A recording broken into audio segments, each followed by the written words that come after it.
up, everybody? Welcome back to another edition of 4 Dummies, and tonight I am joined with the other 3 dummies. I have Mrs. Skullface. Hello. Robert Detoff.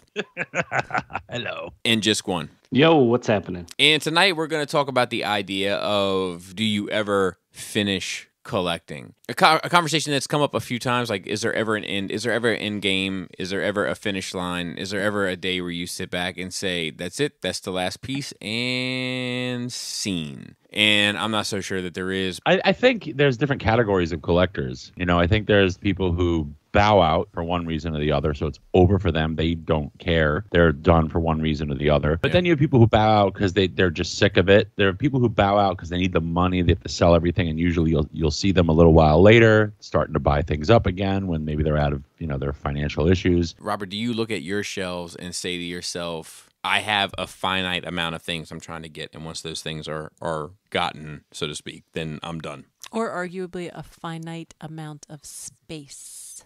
Personally, the way I am is I don't think I'll ever just say, okay, well, I have every character, so I'm done. But once I've actually accepted the fact that I think my favorite thing is really just like big bots and legends, and then just certain display pieces, that's what I really enjoy the most. Do you ever think about annexing the other stuff? Yeah, I think about it. Like, I really do think about it because it's just so big and they take up so much space, and I don't think MP scale displays well. You think they don't display well in the closet, or you think they don't display well in any circumstance? I'll put it this way. Like, I believe it's much easier to display legends and big bots as an amateur. I think most of us are amateurs. Some of us are pretty damn close to being a professional when it comes to display level, right? We all have different work ethics when it comes to our displays. But you know, I'm more of a trash heap. But, you know, I just don't enjoy how they display, even though I do enjoy the level of expertise that goes into each MP bot. But in terms of me displaying them, it doesn't really matter. You got a wide Billy, you get a big bot in there and surround them with legends. It looks good. It's really easy. It does look good, but it's like, I don't know how much more rewarding it is. Because I think that the rewarding element of that shelf really is the MP big bot, you know? So like, then the question comes back to me is like, well, then you're fluffing something that doesn't necessarily need to be fluffed, so to speak. Yeah. I think the only way you really can go with MP is if you're going to commit and make dios like you do. It has to be well lit, well spaced, and you have to have a dio. Yeah, I will say that even the DTOF collections that we've seen that have been well done have all had some sort of like scenic element to them. Just, you saw an end game, didn't you, before you liquidated? Yeah, I always had like a specific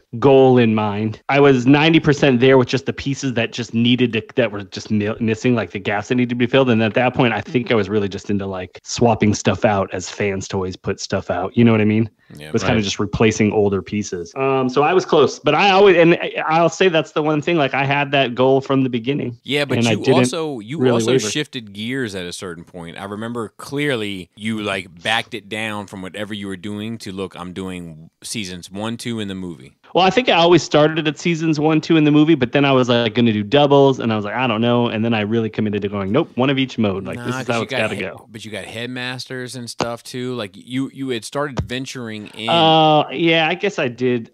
Yeah, I don't know. I didn't really have I don't know what that was about, if I can be honest with you. Yeah, but I remember a phone call with you, and you were like, nope, I'm stopping 1, 2, and maybe seasons 3, or maybe the movie. I couldn't remember which one it was. It was seasons 1, 2 in the movie. Okay. And then I don't remember even why I got the headmasters. I just think they looked, you know what? I mean, if I think back about it now, I think that I just liked the Bat radio one. It was Dracula is what it was. And thinking that was dope. And I was like, all right, I should probably get these other ones. Let me ask Laura, do you think that I will ever reach that point?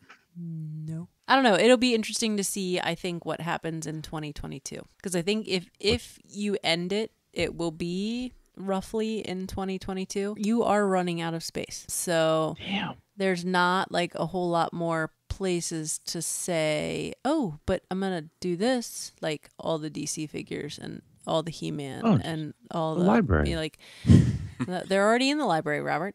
I think your soul or your heart will be like empty a little bit. And I don't think it will be maybe to the same extent, like the amount of money that you spend now. though the transition to the shoes has happened. So I will say, look at that. Yeah. Bobby Sneaker Face. he may just trade if he gets close to completing this. Like he's gradually set himself a new collection to begin, and so it hasn't been toys this time. In all fairness, so maybe that's what you'll do. I don't know if I'll ever stop collecting in total, but I think that I will stop collecting in the sense where I need a ton of money to participate at the level that I'm participating currently. And I think I'm already Like you'll getting never there. go that hard. Yeah. Like I think I might swap a piece here, swap a piece there, add a piece here, add a piece there, but it'll never be like it has been for the past 5 or 6 years because I am constantly working towards a goal. And as I move on, And that goal is to have all the things. and as I move on, the goal does change and it does evolve, but And grow into more things. but it also becomes more focused and fine-tuned. Like I get what I'm actually in the market for and what I want things to look like. And I'm pretty close to a point where I'm like, I've got a little bit more to go. But when that time gets here, I'm pretty much at a okay, my pre-orders are accounted for and I'm picking and choosing pieces for particular spaces. And at that point, when the spaces are full, so am I. And that's not to say that that's the end of it. If something else better comes out and I swap a piece out, then I swap a piece out. But I'm always, at that point, the door is revolving. So if I bring a piece in, I'm selling a piece. I can probably count on one hand the amount of Transformers I've bought this year. The overwhelming majority of what I buy is not Transformers. Would you buy everything that Fans Toys released? Even if your collection by character and season was complete, but not all by Fans Toys? I think the answer to that is probably. But would you buy stuff that Fans Toys makes that isn't in like let's just say they made some bot that you had no connection with? Would you buy that just because it's Fans Toys? No. All right. No. If they made this is Fans Toys bot and his main leader is Fans Toys Con, I'm out on that I want to buy the things to fill the gaps, but most of what I'm looking for is accounted for either through a pre-order or a purchase. I have to figure out this last bit of this Maja case, but then after that Maja case is filled, I'm kind of in a really comfortable space in regards to what I want to do to finish this stuff off. And the question for me is, after I finish it off, then what do I do? Not only with the basement, but also in regard to the amount of time that I donate to creating content, and how does that change? I just don't know I don't know how my life looks at that point. I am kind of somewhat nervous about it.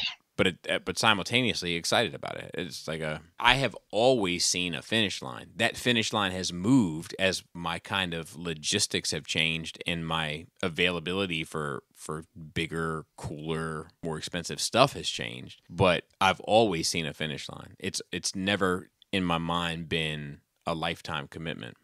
Where are you at furniture wise though? Is the way you have all your furniture, is that it?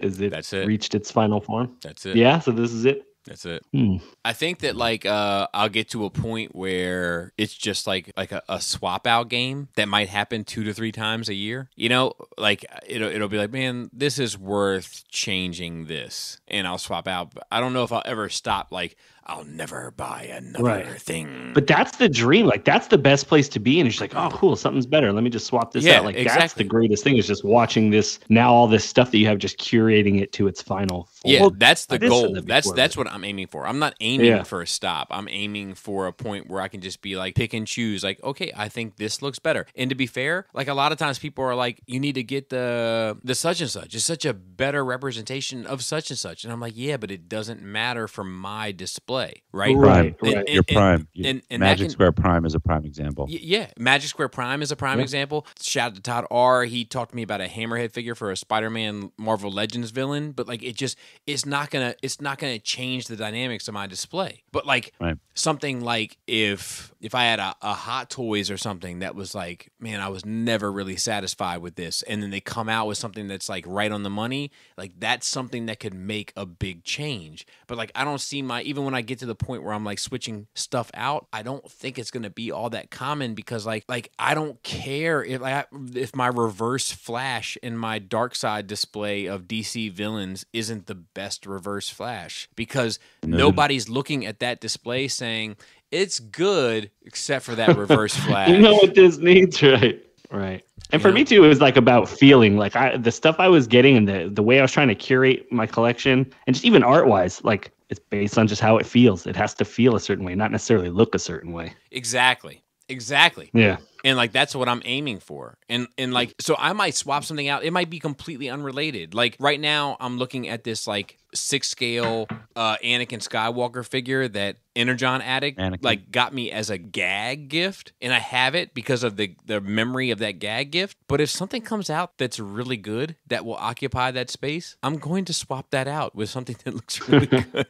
You know, and I'll put that somewhere else. You know what I mean? And like I'm not saying throw it in the trash and the garbage disposal, Robert, but I'm saying that like I'll give that prime real estate to something else, and that's still a swap out, but it's not the same. It's not like I'm swapping a character for a character. But yeah, I don't plan on quitting. I plan on stopping when the goal is met, and then only kind of refurbishing until I stop for good. You know, it's funny. I don't have a goal, and I think that causes me issues. It just emotionally in connection with collecting, not having a goal. That's probably just true. I feel like a slave to it. I do. Yeah. I need to see 3 dudes picking wheat. I want to see put Bobby pictures for crazy laughter. I want to see Bobby's like imagination. What is he going to pull from Google? I want to see someone kneeling in the library. I want to see Bobby's sneaker face. Some fine teeth. And I want